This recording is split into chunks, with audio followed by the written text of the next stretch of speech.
How's it, everyone? Welcome to another episode of the Marketing Fix Show. This is episode number 12. And before I introduce our guest today, I want to quickly tell you that we officially have a sponsor for our show. And that sponsor is the Digital School of Marketing. So for everybody listening and who's interested in learning more about the digital marketing realm, or perhaps, you might even be looking for digital marketing courses, you want to educate yourself, the Digital School of Marketing is for you. And let me tell you why. Because they are accredited school internationally and locally.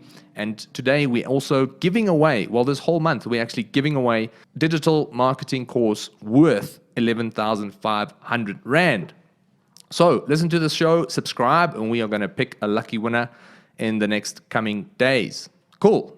On to our guest, which is Greg Tinkler, the owner of Slender You, the e-commerce brand. Obviously, you have a retail side as well, but today we're mainly going to focus on the success that you guys have had online.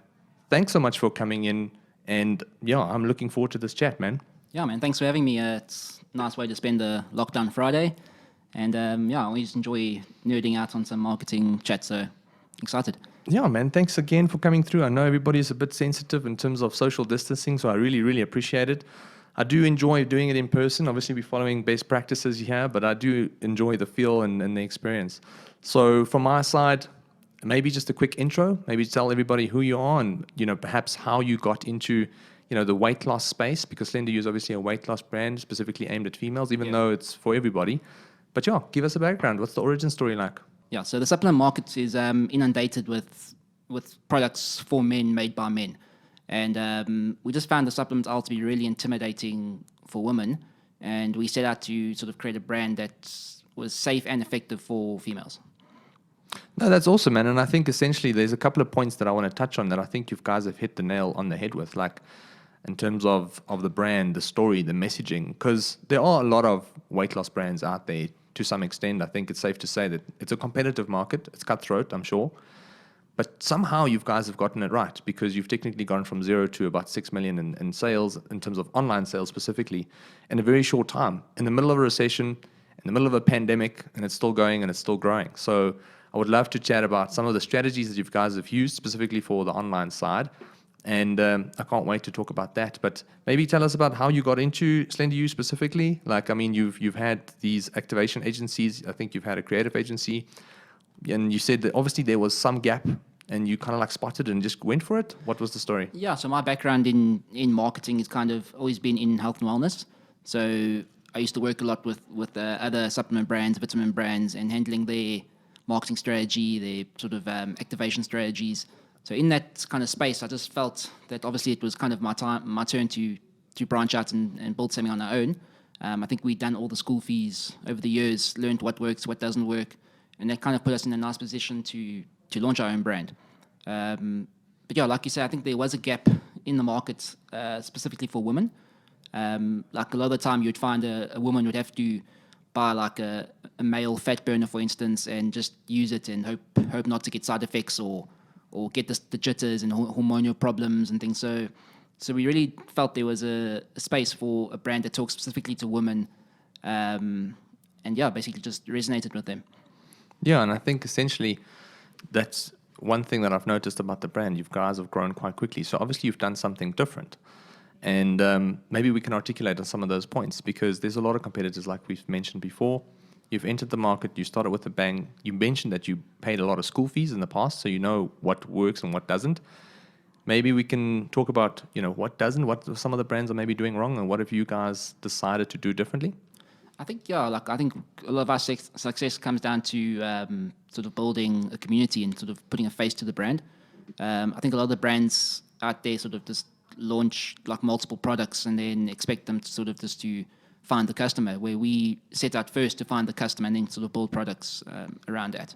So I had someone else on the show last week, Peter Groenewald. So he's the CEO of the influencer division of the Infinity Group, and we talked about influencer marketing, but we also talked about tribes, building communities, but specifically we used the word tribes. And you mentioned now building a community. Technically, you guys have built your own tribe to an extent, where these people who are falling in love with the brand are advocating the brand on your behalf. I noticed that you guys have a Facebook group Like people are becoming more engaged. So tell me a little bit more about that specifically, because I think it is something that a lot of brands are missing out on. And I think a lot of companies don't necessarily understand the value of creating your own, personal group of, not, I don't want to use the word influencers, but let's focus on the word tribe specifically. People who obviously are there for constant support, not just from you, needing support from you, but also wanting to support other people. Yeah. Because you might want to lose weight as a female, and maybe you've gotten it right to some extent. There's other people who are now starting their journey. They're now on chapter 1, and you can add value to them. And I've seen it on Facebook specifically. There's this option to start Facebook groups, and it becomes quite engaging, and people want to help each other. So essentially, that's something that you guys have done really well. What was the strategy there? Yeah, I think it's just basically to, like I said, to put a face kind of to the brand. I mean, like from day one, I've been sort of heavy focused on customer support and sort of customer experience, and like everything from the way someone receives a package from us from e-commerce to the groups and how we engage is sort of a strategy, And yeah, so basically we set out as selling products, and then it got into something a lot bigger where it's basically a movement now, or tribe, as you say, where women are actually inspiring each other to be healthy and make better choices, and it's become really sort of organic in those groups, because these women just talk to each other daily, help each other daily, and we kind of just take a back seat just to let them build that community, Everybody is almost committed to the cause. Yeah, I mean, I think it's like when someone sees somebody else post like a transformation pick over 6 weeks, it just inspires everybody else to know that they can actually do it. So, like with us as well, you'll never see us like other brands posting kind of like bikini models for marketing and things. Like all the marketing we do and all the sort of creative you see out there is actual customers and actual transformations. And that's been something we try to do from day one as well, What I'm hearing you say is like being real, being authentic, and being transparent with not only your customers, but also just everybody as a whole, whether you're a customer or not, to saying, look, it's not going to be easy, but here's the reality of the matter. It's possible. You're going to have to commit, and you potentially have the ability to help other people, and other people are going to probably help you. And it's all about trying to help each other, reach those specific goals that we've lined out for ourselves, right?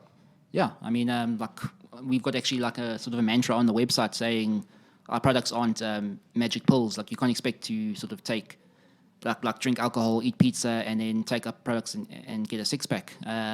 But we do say our products are magic in the right hands, and then that kind of leads our way into the community where we heavily focused on education. And there's a big gap in the market out there with health and fitness where people don't actually understand the diet aspect of it and what supplements do, and supplements have sort of a bad stigma in the market. And so we're trying to bridge that gap with education, value, and so forth.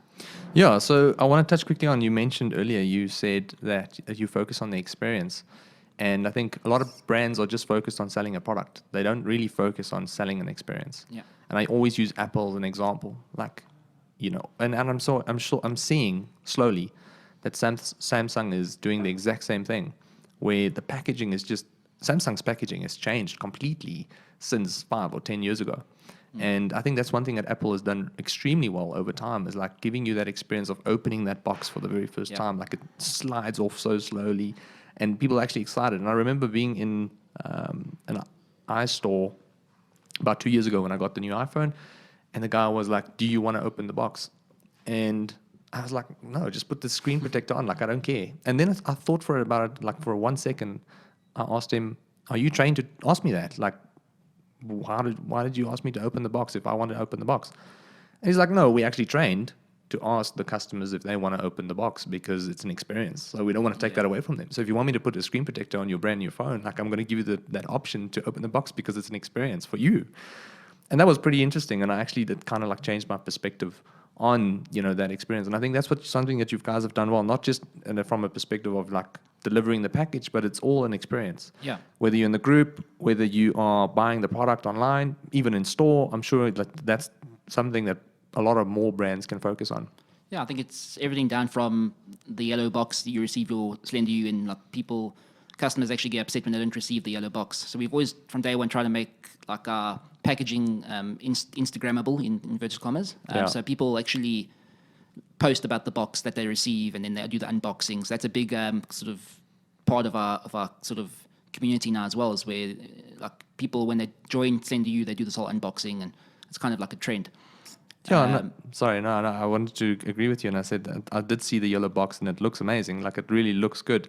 And the one thing I've noticed is that there are a ton of photos on Instagram. When I hashtag Slender You, there's a lot of people who feel like, they can't wait to take a picture with those boxes. Yeah, so I think so. We sort of hit the nail on the head there with like people want to share experiences online, and yeah, everything from the box to what you receive in the box. So we're very sort of meticulous on sort of inserts and thank you cards and coupons. So every month when you receive your Slender You box, there's something different in the box if you're a recurring customer. So we're trying to keep it sort of fresh like that, and then basically just follow up support. We do a lot of so as you receive your products, the customer support's on you. A week or two into the journey, we follow up. So we're trying to keep in touch with the customers, sort of on a weekly or monthly basis to share progress. Yeah, I think it's checking in to see, hey, are you okay? Did you get the products? Yeah.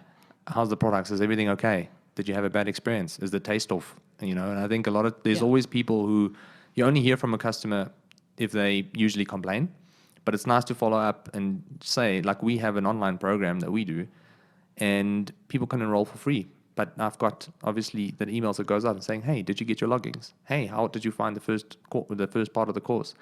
When someone is halfway through, I send another mail like, have you found any value in this? And do you have any questions so far?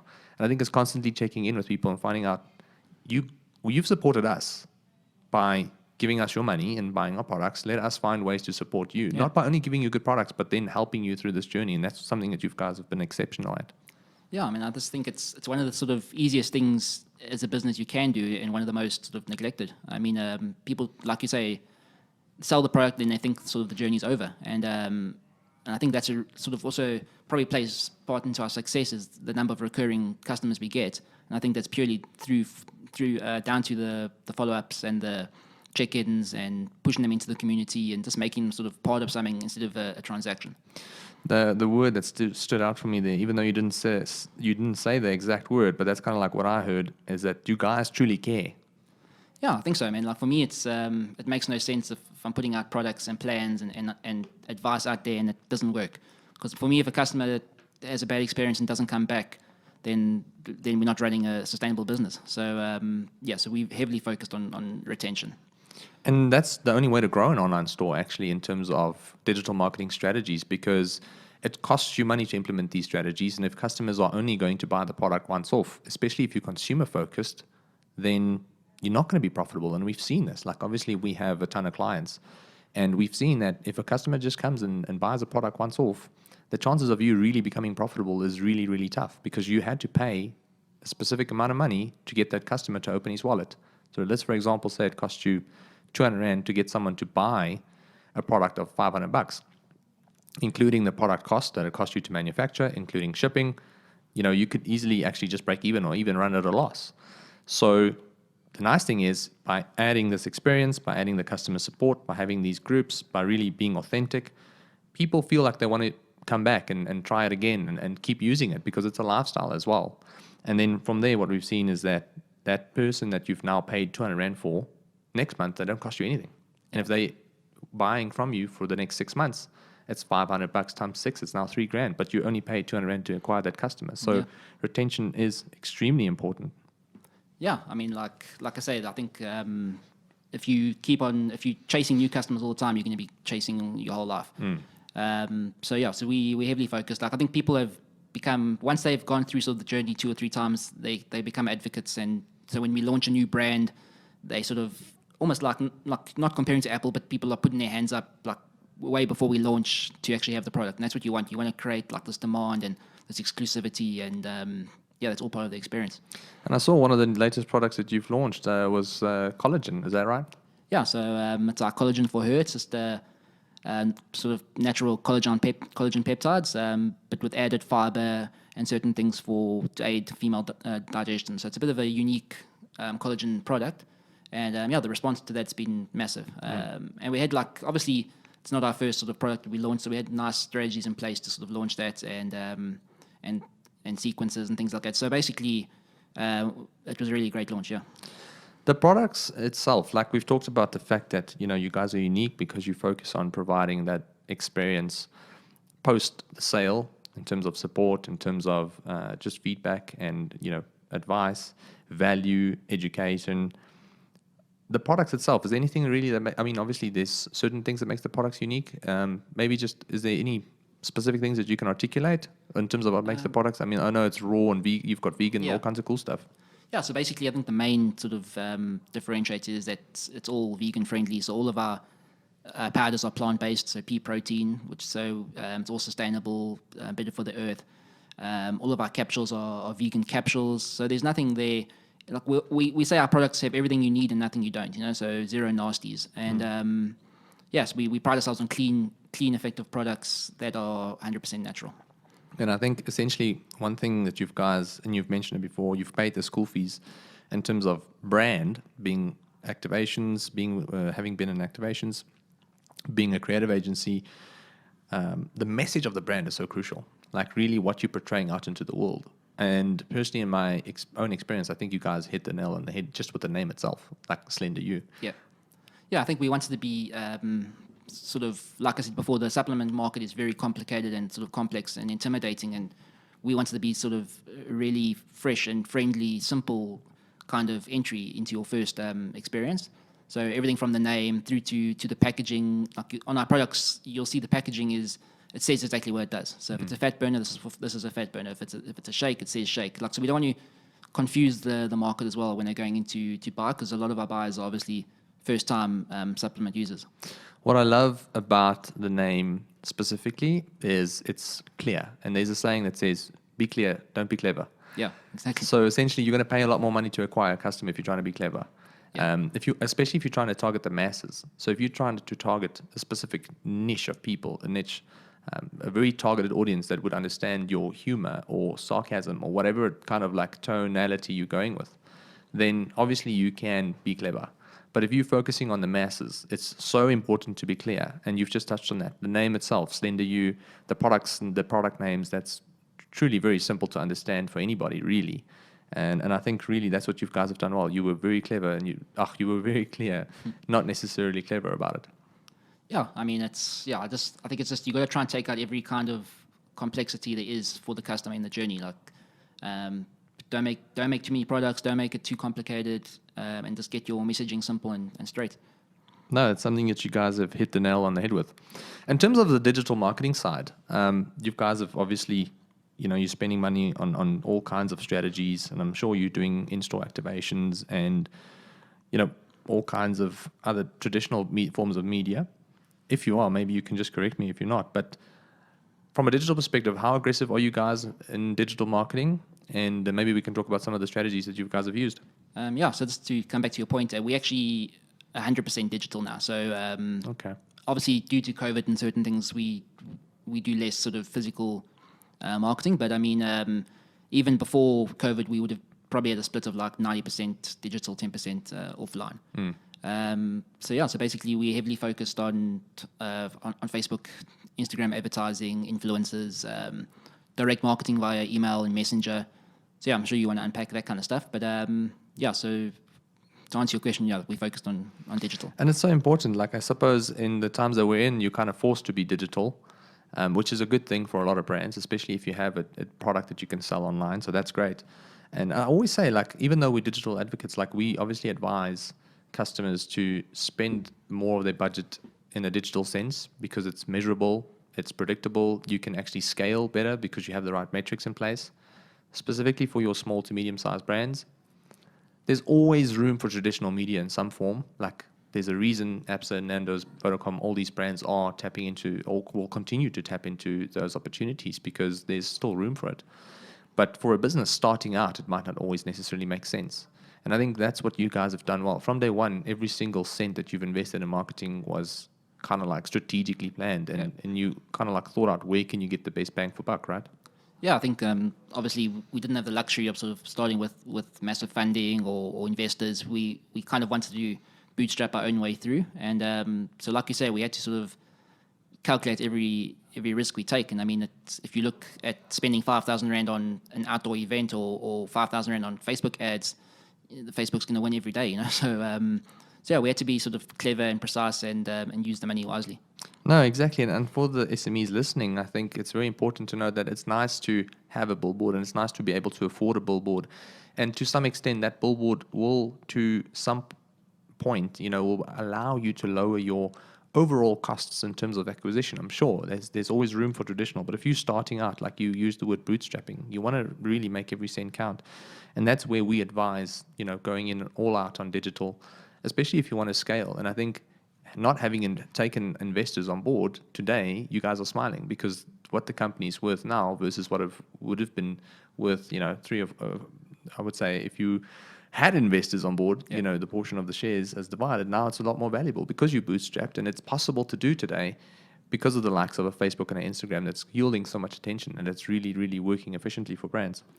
Yeah, I think we've just done the hard yards, and I mean, you just got to start. I mean, if there's any guys who are just starting, it's basically if you've got 1,000 rand or 500 rand, just put it to use wisely and put it into Facebook or Instagram or digital marketing, and that 500 can turn into 5,000, and then you can just keep on compounding from there. So, in terms of your social media strategies, is there anything specific that you guys are focusing on Facebook or anything specific for Instagram? Let's start maybe with Facebook, even though the two platforms are owned by the same company. So Facebook obviously owns Instagram, but maybe you can just unpack what are you guys doing on Facebook? What are you doing on Instagram? Just for those listening. So like our whole strategy, everything sort of points into our direct lists. So that being email and Messenger. So even if we're running Facebook ads, we're running them into Messenger to build our subscriber base in ManyChat. And then same with Instagram. If we're running an Instagram post or having an influencer do a post on Instagram, those guys are pushing people to a landing page where we're collecting emails. And what we do in those lists is basically we build those lists and then we drive people from those lists into our Facebook community, the group. And we found that works really well just to have everyone in a sort of one ecosystem that has a high sort of open rate, if I can call it, like an engagement rate. And yeah, that seems to be winning for us. I kind of used the analogy in the previous episode with Gilbert where we said it's about understanding the difference between renting a house and buying a house. And I think to some extent, advertising on these mediums today, the analogy fits just purely because if you're advertising on Facebook and Instagram, you're renting that property. Yeah. And if you're giving Facebook $5,000, they can decide to take the $5,000, and when your $5,000's up, you're going to have to put it up another $5,000. If they don't like what you're saying, they can kick you off the platform. So it's like a landlord that says, hey, listen, I'm selling the house. You're now going to be out with your bum on the street. Owning your actual house, you can do whatever you want. And that's what a direct marketing list means to me, is that you owning, I mean, people are obviously not property, but what we're trying to say is like you owning that asset, which is someone that you can now communicate with directly. So if you had to advertise on Facebook and Instagram, you are paying to communicate with that customer. And it's even though it's affordable, it is more expensive than sending someone an SMS or an email. Yeah. And what you've said there is like all your strategies point in driving people into a direct marketing list. And that's something I've advocated. I mean, when we started and when we met, when we talked about you guys launching this brand, this is the exact strategies that we discussed. So that's kind of like why I wanted to have you guys here. But it's so important to own the customer and their details so that you can communicate with them at a cheaper price. And you can educate them with new products.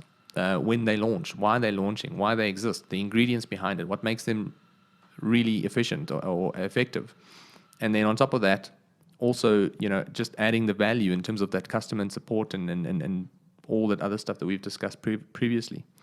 So I'm so happy that you've mentioned that you guys are focusing on a direct marketing list, and maybe tell us a little bit about what you guys are using specifically. You're using email and Messenger, right? Or is there anything else? No, so basically email and Messenger is the sort of main strategies. So with email, like I said, we'll use a high value content offer. So like an e-guide or a recipe book. We'll use sort of like a bait guide to give our customers something of value, basically. So off Instagram, for instance, we'll post for them to get the free guide. It will go into the landing pages and we'll capture the emails. And then from there, the guys will join an email sequence. So they'll get like a welcome email, sort of outlining our expectations, and then basically from there we really like to use those channels for pure value. So it's back to like Gary V's old philosophy, the jab, jab, jab, right hook.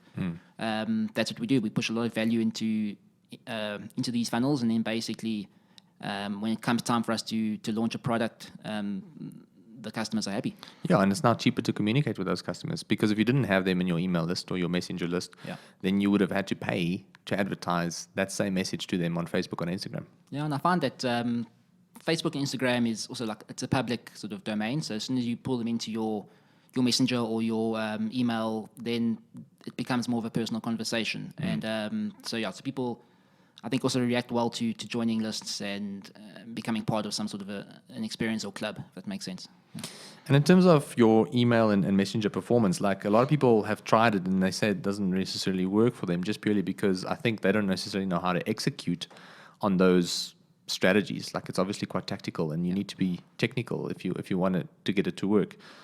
One thing I always say is a successful marketing strategy consists of technology combined with psychology. And using email and using messenger, even if you had to run Facebook ads, that is the technology side. That allows you to communicate with your customers. That allows you to reach them and obviously articulate whatever you want to articulate. Then there is the psychology side, where you need to understand what people want, the pain points. And you've touched on that. And you said you're adding value. You're giving them these free recipe guides because you know they're looking for healthy recipes. You're giving them workout guides at home because you know obviously people are stuck at home and they probably want to just be active. And essentially, understanding that psychology is really, really important, because if either one of these two platforms, these pillars, are not in sync with each other, you're not necessarily going to get the value out of the whole strategy. So using the technology is one thing, but truly understanding the psychology of the platform that you're on and the customer who you're talking to is really, really important.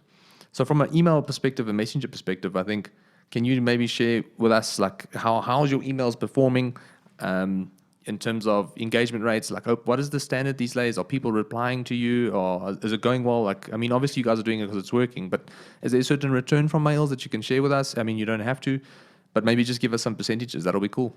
I don't really know like percentages offhand. I mean, I think like your customer in email and your customer in messenger are two very like different people. We found to come to your psychology sort of angle. Like we find the people who engage in email are a lot sort of more conservative, and then our messenger sort of subscribers are the guys who will react to a quick sale or a quick sort of blast announcement. So it's kind of like messenger is like that sort of quick date, and emails like the relationship. But yeah, to come back to your question, it's we've had really good success. I mean, I can't think of the figures off my head, but we got good open rates in our emails, and I think it's just down to the copy and what you're actually providing. I mean, if people are spamming you with email every day, you're obviously not going to have good sort of rates. But I mean, if you're giving the people something they want and it's kind of sort of attractive to their current situation and it resonates with them, then obviously they're going to look forward to reading it each day or whenever you send. No, exactly. And I think that's so important. Like you said before, jab, jab, jab, right hook. So it's not just about always asking for the sale, because that's the first thing people do the moment they get an email address. Is the ones they have like 100 people in their email marketing, service like MailChimp or whatever they're using, the first thing they want to do is promote a sale. And they want to continuously do that because they want to make more money. People don't understand that it's not about that. And that's the best way to annoy people and to get them to opt out. So continuously adding value is super important. And it's funny that you mentioned Messenger, and I'm sure that on that note, that's also where you get the people who are constantly maybe more engaged in terms of wanting to maybe ask questions about the products, maybe ask questions about the workouts, maybe actually get an idea of what the whole business and the brand and the model and maybe even the message is all about. I think that's where you're going to get people who are just more, what is the word? Not extroverts, but I'm assuming it's like people who actually just want to be more engaged with you. They'll be like, hey, dude. Like, quick response, yeah.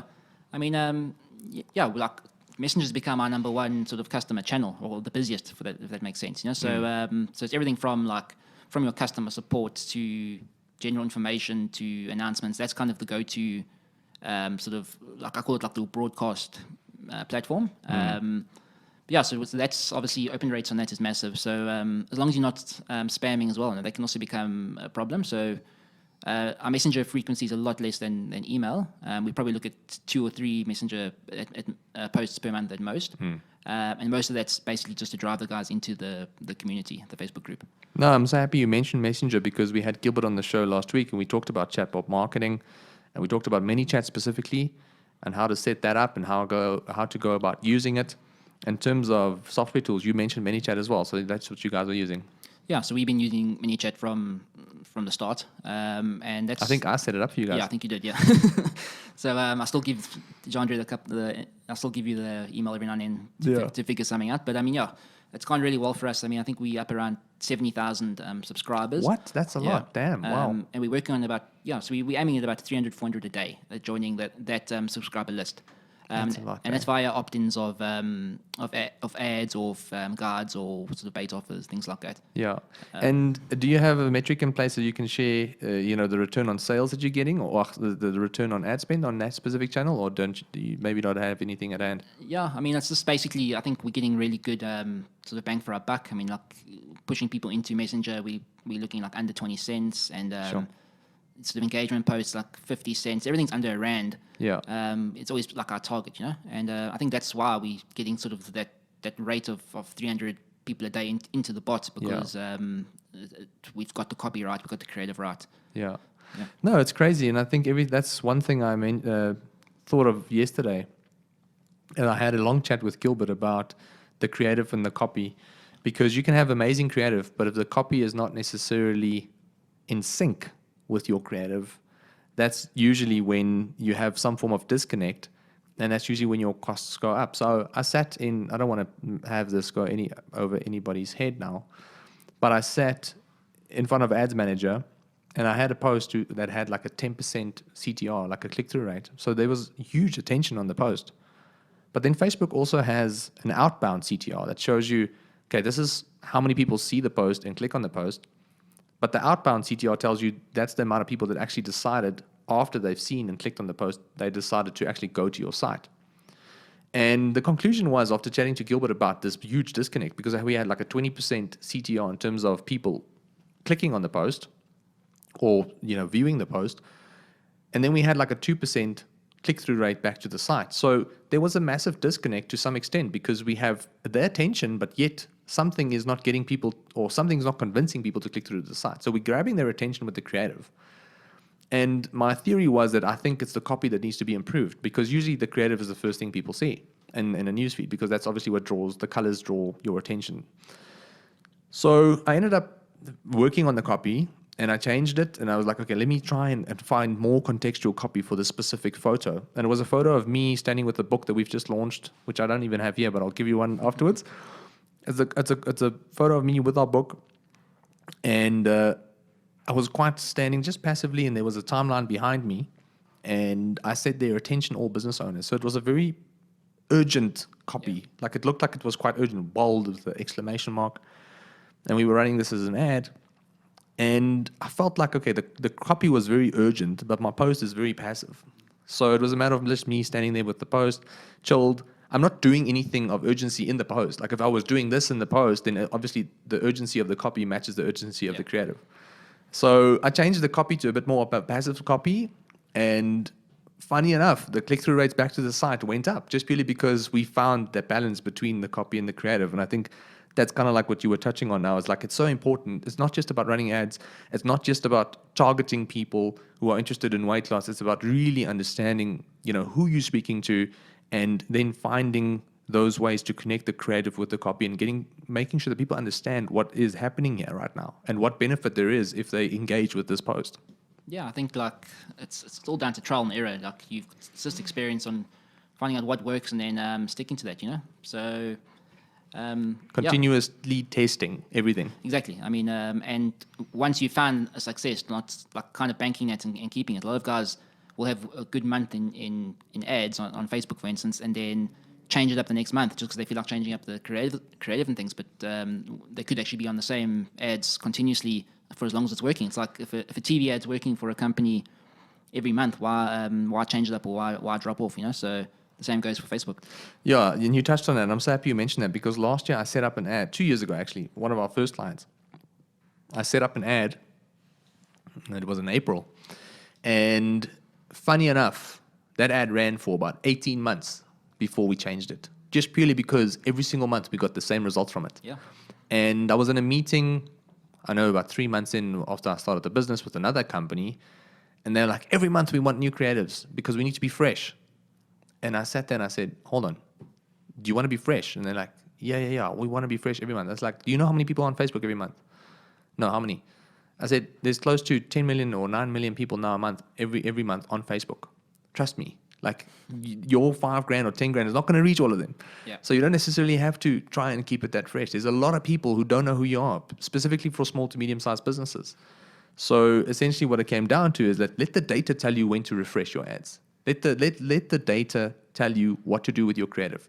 Like yesterday with that post that I had to tweak, let the data tell you what to tweak and essentially guide you in what works. Yeah, numbers don't lie. No, 100%. And I think it's obviously understanding those numbers that are truly, truly important. So in terms of Facebook, and Instagram, you guys are running ads and it's obviously working quite well. And I know you guys mentioned influencer marketing. That's also something that you're quite big on because I see a lot of people, with the product. I don't know if it's customers. I don't know if it's influencers, but maybe you can shed some perspective. Like from an influencer perspective, what are you guys currently doing? So that's a major focus for us, probably just as in line with the paid media stuff. So we have quite a big network of influencers we sort of utilize every month. The nice thing is we don't pay any of our influencers, and these all kind of guys who've advocated and used the brand themselves. Good.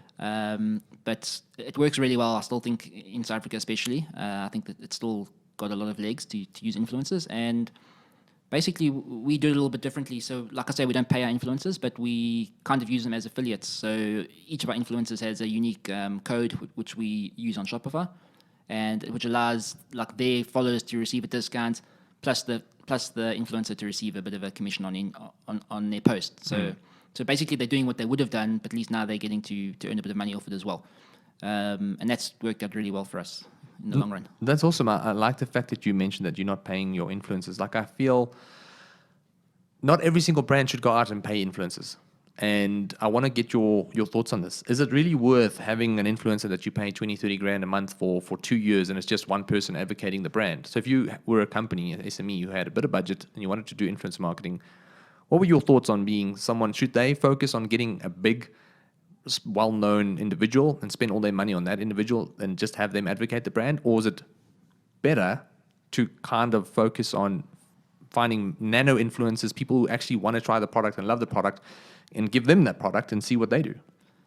Yeah, I think it's like sort of back to your point on the billboards and things. I think it's having a very big sort of celeb influencer is a nice to have like a billboard. So I think if you've got the budget to do it and you want to use it as a branding exercise, I think that's the main sort of role of it. It would be a brand awareness kind of move. But for me, it's better to use your micro influencers, guys like 1,000 to 10,000 followers. We found that that's more authentic as well, and because if you put out a big celebrity or model or something, 90% of the public knows it's a paid sort of ad, and most of these celebrities have to actually put ad in the post. So I mean, basically we focus on authentic people who actually want to use the product, people who are in sort of our niche, so in fitness or sort of like influential moms who want to lose weight. So we kind of go that route where it's relatable to whoever we're trying to talk to as well. That's awesome. You mentioned the sponsored side, because I had this analogy where I often ask people, obviously Google ads will work. It does work. But if you had to ask somebody, how often do you click on Google ads? You know those 3 ads at the top? How often would you click on that? And they would say, oh, well, not often. I usually scroll, to the 3rd and 4th, more organic section of Google. And that's where I usually click. If you're speaking to people who are more frequently using Google or using Google more frequently. And that's the exact I feel with influencers, because that Google ad says sponsored. So you know that this is a company paying for my attention right now. And what people tend to do is a lot of companies who are looking for a specific service would click on that. But if you're looking to get insights and educational content, then you'd usually scroll down to the 3rd or 4th post, and that's usually where you would start engaging. Google's done an amazing job to not make that look like an ad now, but according to law, they still need to put sponsored or ad next to it. And immediately, from a psychological perspective, there's some sense of immunity around that, because you're like, oh, I don't want to click on that. I want to click on the organic content, because I know that's it's number one for a reason. It's number one because people like it. It's number one because it's good content. It's number one because, obviously a lot of other websites are confirming that this is because of backlinks and all these other things. So now, when that happens, I think influencer marketing is very similar, because if they're a sponsored athlete and they have to put now sponsored into the hashtag or something like that to make it, to confirm that this is a sponsored post of some sorts, it's exact same thing as the exact same thing as a sponsored ad on Facebook or Google. Like, obviously there's a lot of people that engage with that, but there's also a sense of this is not that authentic or that real. Yeah. And I think that's what you kind of like touched on, right? Yeah, like, so we try to, with the influencers we try to get them to sort of join us on the journey. Like, so we'll find if we provide product or to an influencer, for instance, and they post once and then it kind of falls off, then that's not the person for us. We look for the person who uses our products, shares it weekly, is actually excited to share photos of them making smoothies with a shake. So as people actually put it into their current routine and lifestyle, it works better for us. And it's so it's basically is an authentic transaction. No, I love that. And from the Facebook ads, influencer marketing, and driving people into direct marketing lists, that's basically. Is there anything else that you guys are really focusing on at the moment? Is there anything worth looking at? What's new? What's happening? If there are e-commerce brands out there, I know you guys have a Shopify store. Maybe for those Shopify owners out there, is there maybe some tactical software tools that they can look at? I don't know. Any insights that you can share with us? Not really, man. Like, I think it's basically those are our main sort of routes that we use because they work.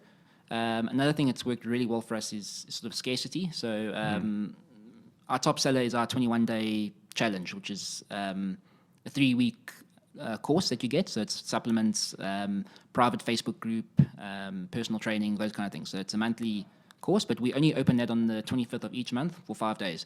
So so that builds up like a really sort of kind of like a FOMO kind of feel in the market, where for the whole month we're pushing the sign-ups for this challenge, but we only have a 5-day window that you can actually purchase it. So that really gives it that exclusive feel and really drives people to actually purchase on that date. So that's worked really well for us going forward.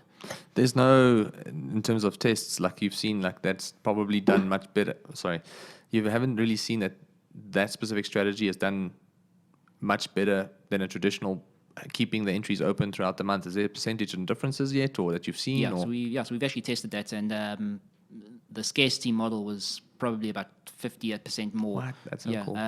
It's just because people react to missing out, or people feel that if this is an exclusive offer, they're going to jump at it, And the nice thing is we have limited spaces in that kind of offering, and we offer a lot of sort of, like I say, we have the private Facebook group that the open group can't actually see. But we do post snippets from what's happening in there, so then obviously the group members get FOMO and they want to join it next time. So it's part of the whole strategy of driving people from buying like our collagen for $1.99 to going to our $7.99 sort of highest ticket. So, yeah. I love it, man. And I think it's so nice to talk about, because we've talked about a lot of these strategies in the past when Slender You just started. And it's so nice because, it's been a while since we really caught up. Yeah. So it's really, really awesome to see it all just pan out and kind of see that it's, real, kind of see that it's working. It's really awesome to kind of like put a plan in motion and really see the success of it. So that's really, really good to see. You basically started the Shopify store by yourself. It wasn't really that complicated to do. Yeah. It's not like you had to pay like all these developers hundreds and thousands of rands. Yeah, I mean, we still, like you say, when I started, I built the site myself, and I'm by far the furthest thing from a web designer ever.